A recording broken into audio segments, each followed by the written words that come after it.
श्री चिराग पासवान जी के मोबाइल का CDR match करा लिया जाए। आपको पता चल जाएगा कि उनका टावर जो है वो आजकल एनडीए का पकड़ रहा है या राजद का पकड़ रहा है या इंडी गठबंधन का पकड़ रहा है। गठबंधन में आने के बाद कहिए ना उनसे थूकते बन रहा ना निगलते बन रहा वाली स्थिति में है। अब वो बात करेंगे जो उनके यहाँ पूर्व कहिए लिटरली सारे फूके हुए कारतूसों की लड़ी लगी हुई है। उनसे बोलिए चिराग जी वाला सुरमा लगाएं, उनका वाला सुरमा बड़ा आंखें कटीली हो जाती हैं, वो लगाया करें, उनको ज़्यादा स्पष्ट दिखाई देगा। शाली सीट जो है वो हमारी पार्टी की परंपरागत सीट है। कोई कौन आ रहा है कौन नहीं आ रहा है वो अभी वक्त बताएगा। और ये बातें कौन कर रहा है, जिसके यहाँ सांसद छोड़िए कि एक मुखिया तक नहीं है, और जितना ये हुलुक बुलुक कर रहे हैं उससे आपको 38 दलों की तरफ से आपको कोई भी ऐसी रूठने मनाने कूदने फानने इसकी कोई भी खबरें आपको नहीं मिल रही होगी।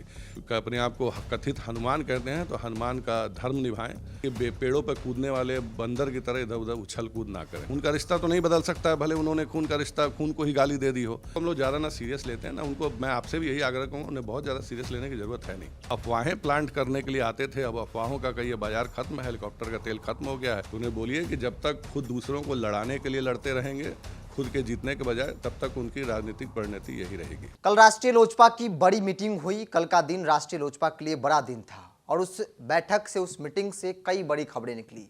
पशुपति कुमार पारस को फिर से राष्ट्रीय अध्यक्ष की जिम्मेदारी दी गई और इस वक्त तय हुआ कि जब तक राजनीति में पशुपति कुमार पारस की पार्टी रहेगी तब तक वो भारतीय जनता पार्टी का साथ देती रहेगी।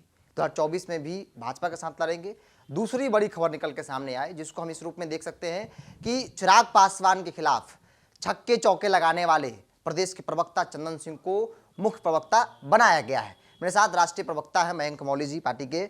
कल का जो फैसला रहा, एक बड़ी जिम्मेदारी आपको राष्ट्रीय अध्यक्ष फिर से आपके नेता को बनाया गया। 24 में साथ रहेंगे।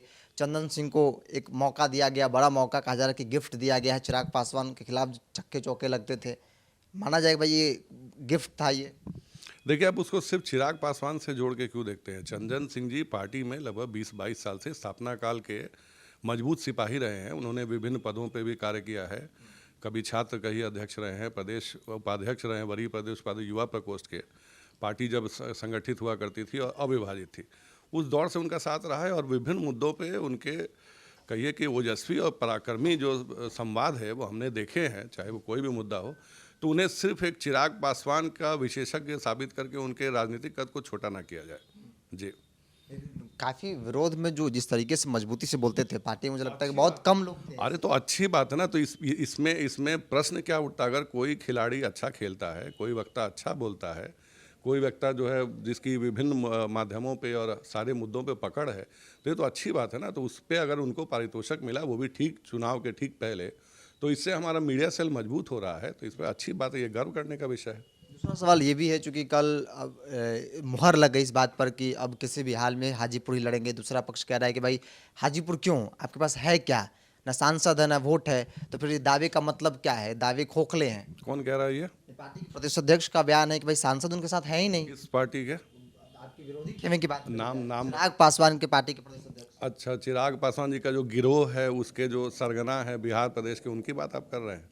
तो उनसे ज़रा आप ये पूछिए कि ठीक है हमारे यहाँ सांसद नहीं है जो उनके हिसाब से, तो कल स्टेज पे उन्होंने क्या देखा। उस दिन जेपी नड्डा के यहाँ जो परेड हुई राष्ट्रीय अध्यक्ष जी भारतीय जनता पार्टी के, वहाँ उन्होंने क्या देखा।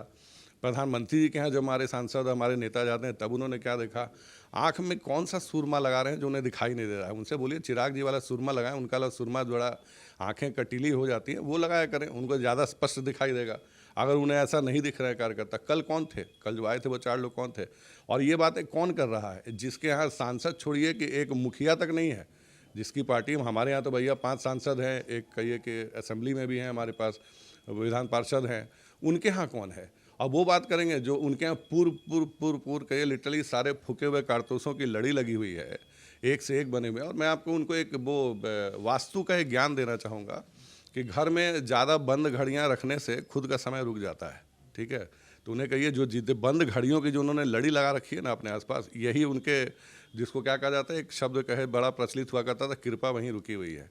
तो उन्हें बोलिए कि जब तक खुद दूसरों को लड़ाने के लिए लड़ते रहेंगे खुद के जीतने के बजाय, तब तक उनकी राजनीतिक परिणति यही रहेगी। एक सांसद नहीं थे कल, माना जाए कि वो पार्टी से रिश्ता नाता टूट चुका है। अरे देखिए, हमने पहले भी कहा था, हमारे नेता भी पहले कह चुके हैं। वैसे उनके व्यक्तिगत कारण हो सकते हैं, उनके अभी हम लोग जानते हैं 2-3 दिनों पहले ही उनके यहाँ उनकी पुत्री की शादी थी और शायद 1-2 दिन में उनका कई रिसेप्शन भी है। तो मे भी उनकी पारिवारिक व्यस्तता रही होगी, बट वैसे भी कहें कि वैशाली सीट जो है वो हमारी पार्टी की परंपरागत सीट है। और जैसा आपने शुरू में भी देखा होगा, 2014 से 19 तक वहाँ पे दूसरे सांसद थे, 19 से 24 तक श्रीमती वीणा देवी जी रही हैं। आगे कौन होता है नहीं होता नहीं पता, बट वैशाली सीट हमारी परंपरागत सीट है। हमारे नेता और भारतीय जनता पार्टी का शीर्ष नेतृत्व उस पर जो भी फैसला करेगा वो आगे सर्वमान्य होगा। तो अब तो लिटरली 17वीं लोकसभा का अंत हो चुका है। अब सारे सांसद जो हैं अपने अपने क्षेत्रों में चुनावी मोड में दौड़ रहे हैं। तो ऐसी परिस्थितियों में कोई कौन आ रहा है कौन नहीं आ रहा है वो अभी वक्त बताएगा। अभी थोड़ा समय बाकी है, सीट शेयरिंग का फॉर्मूला तय हो जाने दीजिए, उसके बाद चीज़ें और ज़्यादा स्पष्ट हो जाएंगी। हमने देखा आपके नेता पशुपति कुमार पारस जी का इंटरव्यू में कहा कि भाई सेटिंग गेटिंग गो यही समीकरण होता है। आपको लगता है कि सेटिंग गेटिंग गो वाली परिस्थिति इस बार बन रही है, भाजपा आपकी बातों को मान लेगी? क्योंकि चिराग दिल्ली में बैठे हुए और काफ़ी साइलेंट है, चुप्पी के पीछे का राज भी हो सकता है, कुछ बातचीत उनकी हो रही होगी। भाई पहले एक दौर हुआ करता था जब हफ्ते में 3 बार जनाब जो थे फ्लाइट पकड़ के एयरपोर्ट पे सिर्फ बयानबाजी करने आते थे। हालांकि दिल्ली जहां वो रहते हैं, दिल्ली कहिए कि सत्ता का ही केंद्र नहीं, मीडिया का भी केंद्र है। आप मुझे 1, 2, 4 साल के इंस्टांसेस छोड़ दीजिए, तो अगर कुछ खबरें ऐसी दिखाइए जहां पे हमने बोल्ड बोल्ड अक्षरों में दिल्ली के अखबारों में या दिल्ली के चैनलों में कहीं पर देखा हो। अब अफवाहें प्लांट करने के लिए आते थे, अब अफवाहों का कहिए बाजार खत्म है, हेलीकॉप्टर का तेल खत्म हो गया है। क्या बोलेंगे यहाँ आके? पहले तो यही कहा करते थे कि मेरे मुख्यमंत्री आके निरंतरता में उनके ऊपर आक्षेप लगाया करते थे। अब क्या बोलेंगे? अब बोलने का कुछ रहा नहीं। बेसिकली गठबंधन में आने के बाद कहिए ना उनसे थूकते बन रहा ना निगलते बन रहा वाली स्थिति में है। तो बैठे हैं अपना जो करें, उनकी अपनी कहिए राजनीतिक मजबूरियां हों या उनका अपना राजनीतिक चिंतन मंथन जो वो कर रहे हैं, जैसा हम देख पा रहे हैं। और हम तो भैया यही कहेंगे, आपने भारतीय जनता पार्टी जो कि हमारे गठबंधन के कहिए सबसे बड़े सहयोगी हैं, कि एक बार ज़रा उनका CDR मैच करा लिया जाए। उनका टावर जो है आजकल इंडी गठबंधन को ज़्यादा पकड़ रहा है, उनका मोबाइल का जो टावर है।